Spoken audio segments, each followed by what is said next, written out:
5 kalimat yang harus kita hindari ketika seseorang sedang curhat tentang masalah hidupnya. Siapa nih yang biasanya sering jadi teman curhat teman-temannya? Curhat itu kegiatan sakral di mana orang lain sedang membuka dirinya untuk melepaskan semua unek-uneknya, semua pengalaman dan perasaan yang lagi mereka rasain. Nah, tapi masalahnya nih, kita sebagai teman biasanya suka nyeletuk kalimat yang bikin orang yang lagi curhat itu jadi males sama kita. Padahal orang tersebut cerita atau curhat supaya ya paling enggak dapat solusi atau dapat support dari kita. Ini malah sebaliknya.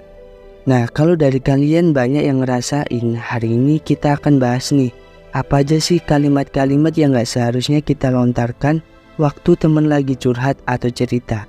Langsung aja yuk. Yang pertama, yaelah lebay banget cuma gitu doang. Nah, kalimat ini mungkin terdengar sepele, tapi sebenarnya dampaknya cukup besar. Jadi setiap orang itu punya porsinya masing-masing buat merasakan sesuatu, terutama kesedihan.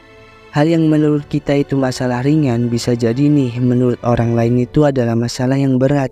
Jadi udah gak sepantasnya kita bilang kalimat kayak gitu ke orang lain yang lagi curhat.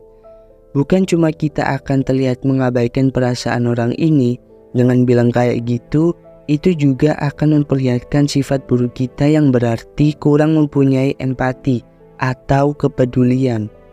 Jadi apa yang sebaiknya kita lakuin sih?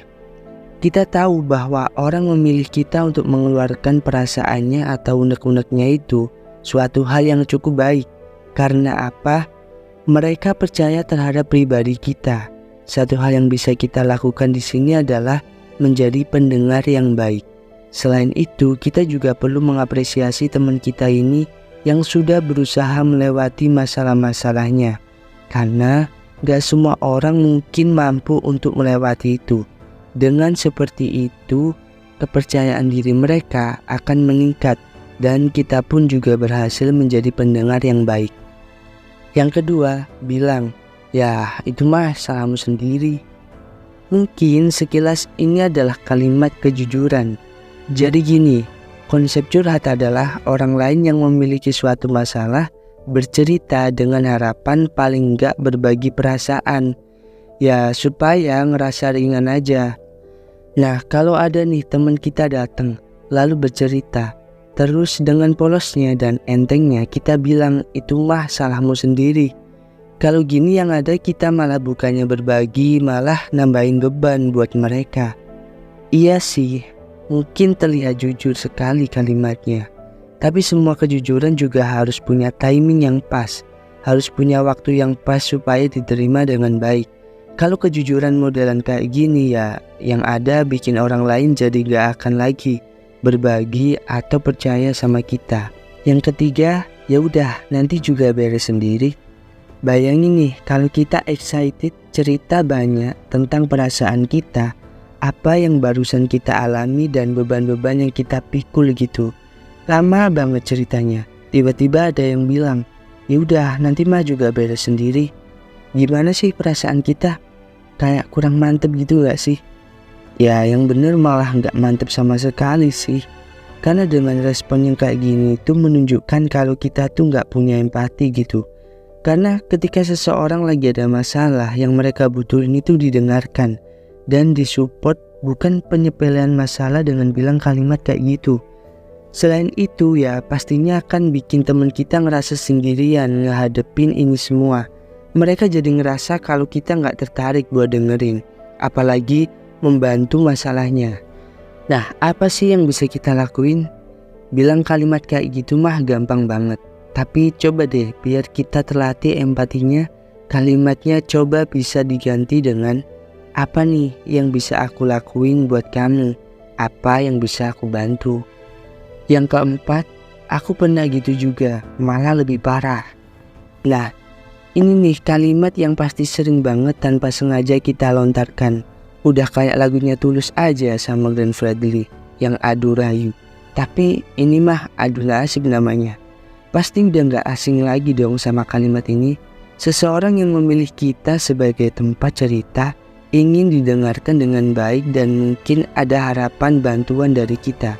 Tapi ketika kalimat ini terlontar dengan harapan kita ngasih tahu nih, kalau sebenarnya masalah dia itu bukan seberapa dan kita malah lebih parah mengalami yang kayak gini gitu. Again, balik lagi ke yang tadi bahwa setiap manusia mempunyai porsinya masing-masing. Kita nggak bisa menjudge orang yang sedih karena suatu hal karena kita berpikiran itu masalah yang nggak seberapa menurut kita. Nggak gitu sih konsepnya.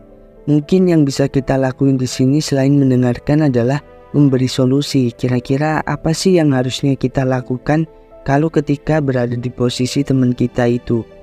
Karena kita konteksnya pernah ngalamin nih masalah lebih parah.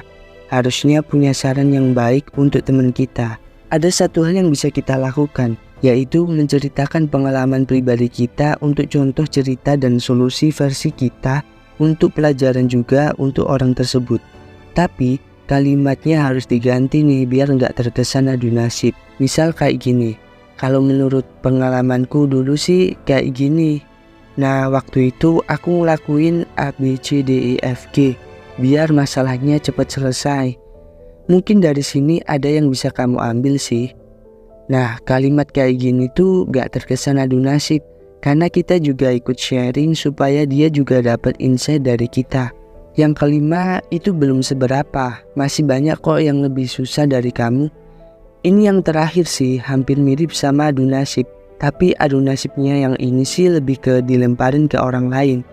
Ketika ada orang yang cerita lalu kita bilang kalimat kayak gitu, itu tuh kayak udah bagian paling kita hindari harusnya. Karena itu adalah salah satu bentuk tidak berempati sama sekali. Salah satu bentuk pengabaian terhadap perasaan orang lain yang sedang terkena sebuah masalah. Dengan bilang kayak gitu, itu tuh gak akan ada arti apa-apa selain kita akan dikenal sebagai seorang yang nol empati. Yang ada malah akan mencederai hubungan dan bikin lawan bicara kita nggak respect sama kita. Solusinya apa? Berhenti untuk membanding-bandingkan cerita orang yang curhat tersebut dengan hidupmu, bahkan hidup orang lain. Manusia itu beda-beda, porsinya juga beda-beda. Jadi melakukan itu nggak akan ada gunanya. Nah, itu tadi adalah 5 kalimat yang sebaiknya kita hindari ketika teman curhat kepada kita. Terima kasih sudah nonton video Your 20s ini. Semoga ada yang bisa dipetik meskipun sedikit. Seenggaknya pelan-pelan bisa jadi lebih baik. Jangan lupa like dan subscribe kalau kalian suka konten ini. Dan jangan lupa share biar lebih banyak orang yang tahu. Sekian aku Jody, sampai ketemu di video selanjutnya. See you.